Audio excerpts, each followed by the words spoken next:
जिस प्रकार सावित्रीबाई फुले ने सदाचरण की बात कही, चरित्र की बात कही, सावित्रीबाई फुले ने बिजनेस की बात कही। आप पढ़िए उनके ग्रंथों को। वो कहती है बिजनेस करना चाहिए हमारे समाज के लोगों ने, क्योंकि वो कमजोर है। वो दूसरों के पास काम करेगा तो उसका शोषण ही होगा। कहती है उद्योगों की तरफ हमारे लोगों ने बढ़ना चाहिए। सावित्रीबाई फुले वो महिला है जिन्होंने पहली बार अपनी कलम जब उठाई तो मनुस्मृति की पोल खोल के रख दी। देखा जाएगा, कार्यक्रम खत्म भी हो जाएगा तो चले। और इसीलिए हमारे आदरणीय भंते चंद्रकीर्ति, इनके आशीष से, इनके आशीर्वाद से, इनके करुणा से मैं अपने वैवाहिक जीवन में, हम 3 लोगों की जिंदगी में, हम तीनों लोग बड़े खुश हैं। हम हैं, हमारे पति संदीप आनंद और मेरी बेटी है, और हम चाहते हैं कि आपकी करुणा ऐसी ही बनी रहे। इसी के साथ आज के इस कार्यक्रम के मौके पर आप लोगों से कुछ बात भी करना है। ज़्यादा समय मैं लूँगी नहीं, 10-15 मिनट बातचीत कर लेंगे। नगर सेविका बन गई हूँ, आप लोगों ने हमको बधाई दी, उसके लिए धन्यवाद। और इसीलिए अभी आने वाले 10 दिन में आपके नागपुर में ही रहूँगी। आज का पहला दिन है साथियों। 1818 को जब पेशवाई खत्म हुई, जब पेशवाई ढह गई, उसके बाद हमारा सूर्य उदय होता है। 1818 को अगर पेशवाई खत्म नहीं होती, यहाँ के मारो चमारों ने, बहुजन समाज के लोगों ने पेशवाओं के खिलाफ आंदोलन नहीं किया होता, लड़ाई नहीं लड़ी होती, और हम भीमा कोरेगांव पर जीत हासिल नहीं करते, तो हमें ना महात्मा फुले देखने को मिलते, ना सावित्रीबाई की क्रांति होती, ना बाबा साहब का संविधान होता। जो बाबा साहब अम्बेडकर कई डिग्रियों से, जिन्होंने अपना ज्ञान हासिल किया, दुनिया में ज्ञानियों के लिस्ट में आते हैं, वो बाबा साहब अम्बेडकर महात्मा ज्योतिराव फुले को अपना गुरु मानते हैं। वही 1818 के क्रांति के बाद महात्मा ज्योतिराव फुले का आंदोलन सफल हुआ। महात्मा ज्योतिराव फुले जब ये आंदोलन चला रहे थे शिक्षा का, तो उस समय उनके पिताजी ने उनसे ये बात कही। क्या बात कही? क्योंकि जो आंदोलन सावित्रीबाई फुले और महात्मा ज्योतिराव फुले ने महिलाओं को, बच्चियों को पढ़ाने का आंदोलन चलाया, मूवमेंट शुरू किया, तो ऐसे में लोग कह रहे हैं कि तुम्हारे थालियों में जो खाना है वो कीड़े बन जाएगा, उसमें अड़ी लग जाएगी, वो सड़ जाएगा, तुम्हारी 7 पुश्ते नरक में जाएगी, तुम्हारे वजह से समाज में धर्म का अपमान होगा, धर्म बर्बाद होगा। ये कहा। इतना ही नहीं, महात्मा ज्योतिराव फुले का अपमान किया। शादी में गए, ब्राह्मण मित्र के परांज बगे, उनको शादी के बारात से भगा दिया। तो महात्मा फुले ये सारी चीजों से परेशान थे। अपने पिता से कहे, क्या समाज है हमारा भाई, दूसरे धर्म के लोग, ये सावित्रीबाई फुले अपनी कविताओं में भी लिखती है, जब वो अपने पति के सम्मान में वो कविता लिखती है, तो उसमें भी वो लिखती है कि स्वधर्मी हमारे दुश्मनों की तरह हमसे व्यवहार करते हैं, और दूसरे धर्मी, परधर्मी हमको अपने पास करते हैं। स्वधर्मी हमारे आंदोलन का तिरस्कार करते हैं, और परधर्मी, परदेश से आए हुआ अंग्रेज हमारे आंदोलन की सराहना करते हैं। साथियों, ये बात महात्मा फुले को समझ आई, ये बात सावित्रीबाई फुले को समझ आई। अपने पिता से बातचीत में कहा, भाई स्वधर्मी मेरा इतना अपमान करते हैं, क्या बच्चों को पढ़ाने से सच में इनका धर्म डूब जाएगा, या परधर्मियों के सराहना से हम इतना आगे बढ़ जाएंगे कि इस देश की महिलाएं अपने पैर पर खड़ी हो जाएंगी। अगर ऐसा है तो हमें वो काम जरूर करना चाहिए। तो महात्मा फुले के पिताजी कहते हैं कि शुक्र मना, शुक्र मना सिर्फ तुझे गालियां देते हैं, शुक्र मना सिर्फ तुझे बारात से निकालते हैं। अगर पेशवाई होती तो हाथी के पैरों तले तुझे कुचल दिया होता। गोविंदराव की ये बात 100 नहीं 200% सही है। अगर पेशवाई होती तो कहाँ से महात्मा फूले शिक्षा का आंदोलन चलाते हैं। पेशवाई होती तो सावित्रीबाई फूले को आंदोलन में काम करने से पहले उनकी बलि चले जाती, उनकी जान चले जाती। तो साथियों, यह आंदोलन, यह शिक्षा का आंदोलन हमारे बहुजन समाज के लिए बड़ा ही महत्वपूर्ण है। सावित्रीबाई फूले हमारे समाज की मोजेस है, ये हमको समझना होगा। अमेरिका में काले लोगों का आंदोलन चला, देखिए उनकी गुलामी और हमारी गुलामी।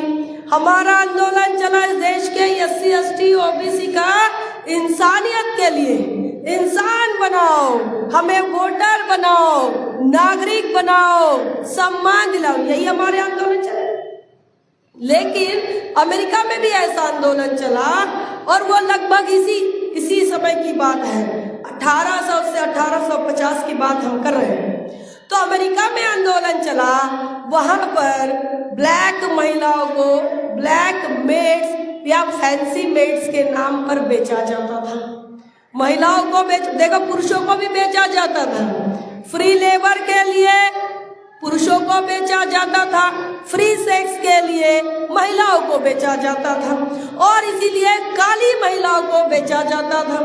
तो काली महिलाओं को जब बेचा जाता था तो उसमें से एक लड़की को समझ आया कि अब मेरी बिक्री तय है। उसने क्या किया, वह घर से भाग गई, रात के समय में सफर किया और अंधेरे में अंडरग्राउंड रहते हुए उसने ऐसे लोगों का नेटवर्क बनाया कि उस जो काली महिलाओं को बेचने का व्यापार और जो व्यवस्था वहां पर चलती थी उस पर लगाम लगा दी। और उसके बाद उसका सम्मान हुआ और उसे कहा कि यह मोजेस ऑफ आवर पीपल, जिसका नाम हैरियट टबमैन था। हैरियट टबमैन नाम की ये महिला अपने समाज के लिए, अपनी महिलाओं के लिए क्या कर रही है, अंडरग्राउंड नेटवर्क बनाकर उस व्यवस्था के खिलाफ लड़ती है जहां पर महिलाओं की खरीदी बिक्री होती है। और फिर उस देश में जब उन्हें समझ में आता है कि हम कितने नालायक हैं, देखिए अमेरिका को समझ आया बाद में कि हम कितने नालायक हैं, कितने मूर्ख हैं कि हम महिलाओं को बेचते थे, हम पुरुषों को बेचते थे, हम काले गोरों का भेद करते थे, काले लोगों के साथ हम इंसानियत जैसा व्यवहार नहीं करते थे। तब उन्होंने माफी मांगी और फिर उस हैरियट को कहा, मोजेस ऑफ आवर पीपल, हमारे समाज के लिए ये किसी मोजेस से कम नहीं है, हमारे लोगों के। साथियों, हमारे देश की स्थिति देखिए, हम भी उससे भी ज्यादा बदतर गुलामी में हमारा जीवन रहा। हमारी महिलाओं को मुंडन करवाया विधवाओं के नाम पर, हमारी महिलाओं को सती चढ़ाया कि नहीं चढ़ाया, हमारी महिलाओं को शिक्षा से वंचित रखा, पढ़ाई लिखाई से दूर रखा, ज्ञान से दूर रखा, अध्यात्म से दूर रखा, राजनीति से दूर रखा, सामाजिक आंदोलन से दूर रखा। फिर भी हमारे समाज के अंदर सावित्रीबाई फूले तक, आप देखिए इस देश के धार्मिक इतिहासों में, शास्त्रों में, अरे कलर की महिलाएं हैं देवियों का रूप लेकर, लेकिन हमारे लिए मोजेस बनकर कौन आई? हमारे लिए मोजेस बनकर एक मरार माली समाज की, OBC समाज में पैदा हुई सावित्रीबाई फूले। साथियों, सावित्रीबाई फूले को उसके जाति ने भी अभी स्वीकार नहीं किया है पूर्ण तरीके से, और ये हमारे लिए दुख की बात है। दूसरी दुख की बात यह है कि अमेरिका से हम व्यापार करते हैं अमेरिका से अमेरिका के राष्ट्रपति से हम मेल मुलाकात करते हैं, व्यापारिक हमारी समझौते हैं और उसकी तारीफ भी हमारे देश के अंदर की जाती है। लेकिन अमेरिका की सादगी, अमेरिका की इंसानियत को इस देश के मनवादियों ने आज तक स्वीकार नहीं किया। कितने मनवादियों ने माफी मांगी कि हमने इस देश के महार मांगो चमारो तुम्हारे साथ इंसानियत जैसा बर्ताव और सलूक नहीं किया। मांगी किसी ने मांगी? आता तुमच्या नागपूरमध्ये हेडक्वार्टर आहे, मग हेडक्वार्टरवरून कधी मैसेज आला कि अरे हमसे गलती हो गई, हमने तुम्हारे साथ जातिवाद किया, हमने तुम्हारी बहू बेटियों को पढ़ने लिखने का अधिकार नहीं दिया? ऐसा नहीं किया।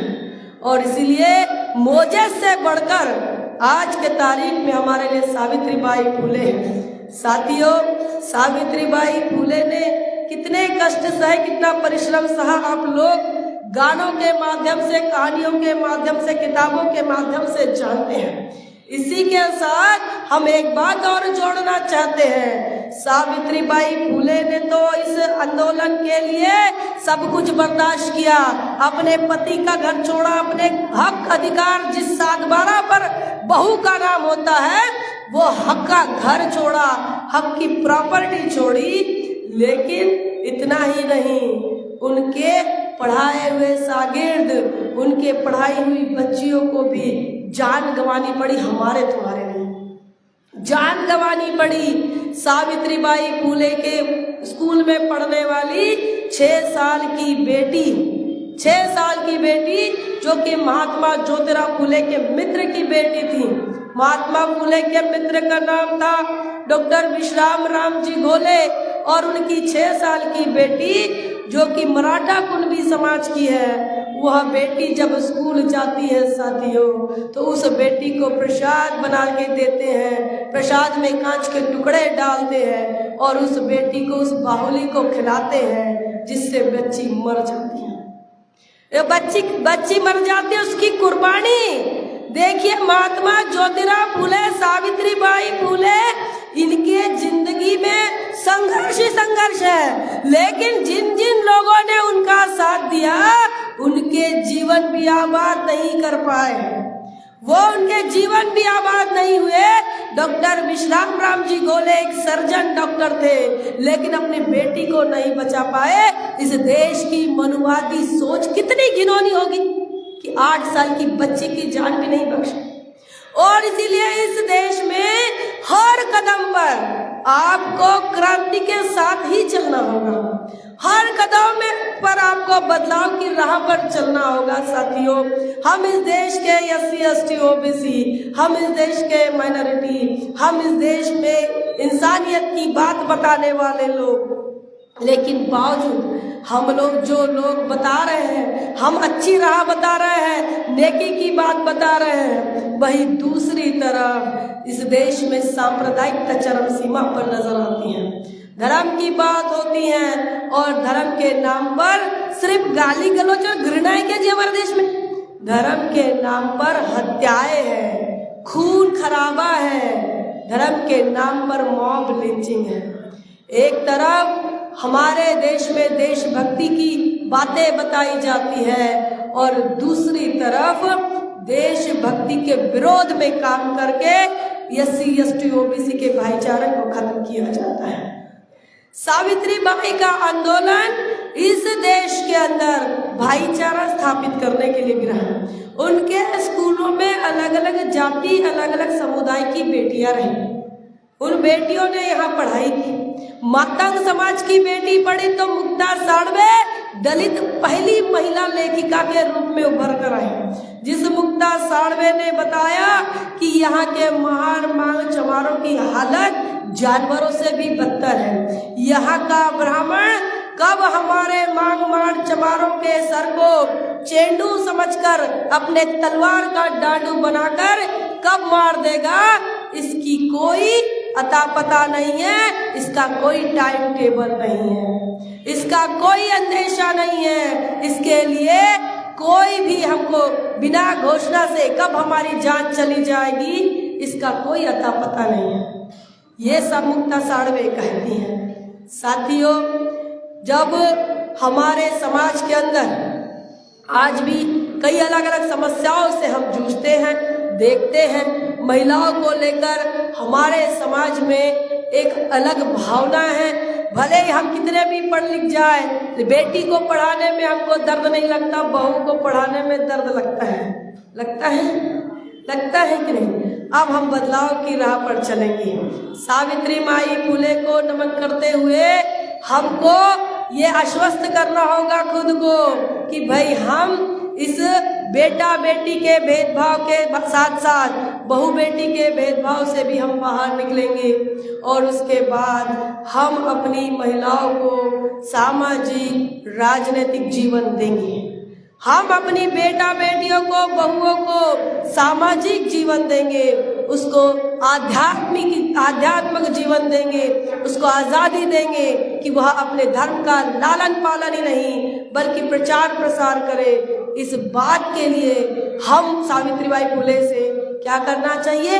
प्रॉमिस करना चाहिए। हमने प्रॉमिस करना चाहिए कि हाँ, जैसे सवर्णों की बेटियां, सवर्णों की बहुएं राजनीति में उच्च शिखर प्राप्त करती है, हमारी भी बेटियां उच्च शिखर प्राप्त कर सकती हैं। राजनीति में हमारा भी हिस्सा होना चाहिए।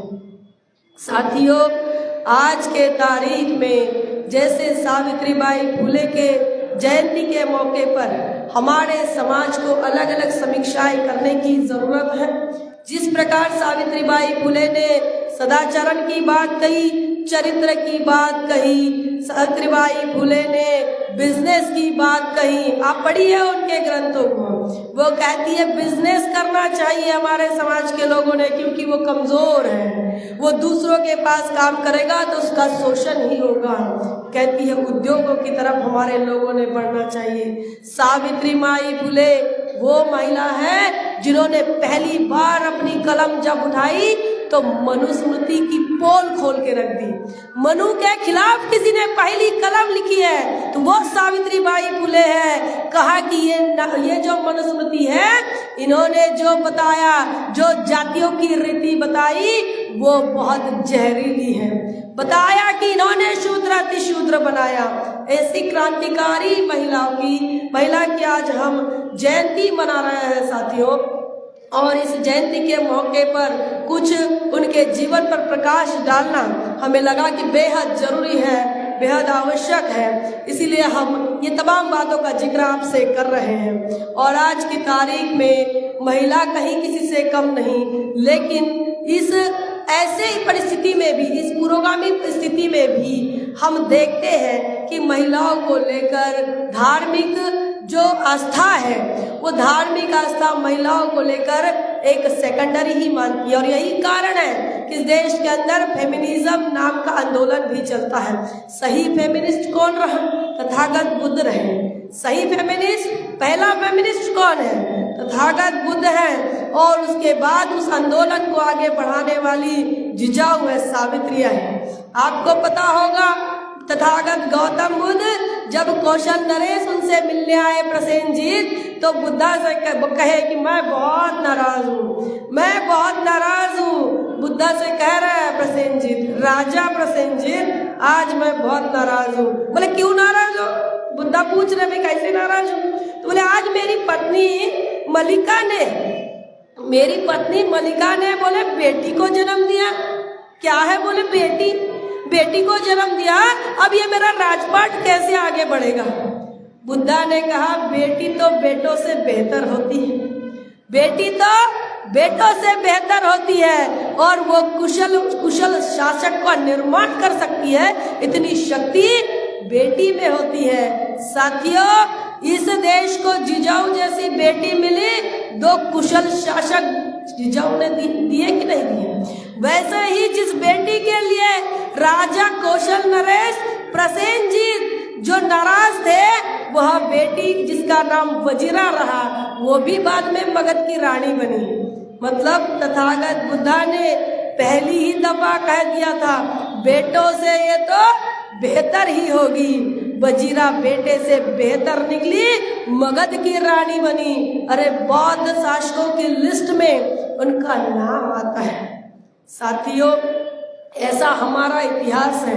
हर इतिहास से हमें प्रेरणा मिलती है और हम इस मनुवादी तमाम मनुवाद की सामाजिक हो, आर्थिक हो, धार्मिक हो, शैक्षणिक हो, हर गुलामी को तोड़ने के लिए हमारे महापुरुषों की कहानियां हमें हमेशा प्रेरित करती हैं और इसी प्रेरणा को लेकर हम अपने समाज के अंदर बदलाव कर सकते हैं। समाज के अंदर बदलाव करने के लिए हम अपनी आने वाली पीढ़ी को तैयार करना पड़ता है, अपने आने वाली पीढ़ी को तैयार करना पड़ता है और हमें आज के तारीख में अपनी भागीदारी सुनिश्चित करना पड़ेगा। भागीदारी सुनिश्चित करना पड़ता है और पीढ़ी को तैयार करना पड़ता है। यही हमारे परिवर्तन का सबसे बड़ा परिणाम नजर आएगा। इस परिवर्तनवादी आंदोलन का सबसे बड़ा परिणाम नजर आएगा। साथियों, चलते चलते एक और बात मैं बताना चाहती हूँ। बंते जी, मैं मई महीने में, अप्रैल और मई के महीने में बौद्ध गया गई। उस समय वहां पर महाबोधि महाविहार के मुक्ति का आंदोलन चल रहा था और उस समय मेरा बिहार से जब मैं गई थी पहली बार, तब मेरा बिहार से कोई नाता नहीं था। मैं पहली बार बिहार गई, बोध गया की धरती पर, और वहां पर जब मैं गई तो मेरे लिए सारे लोग नए थे।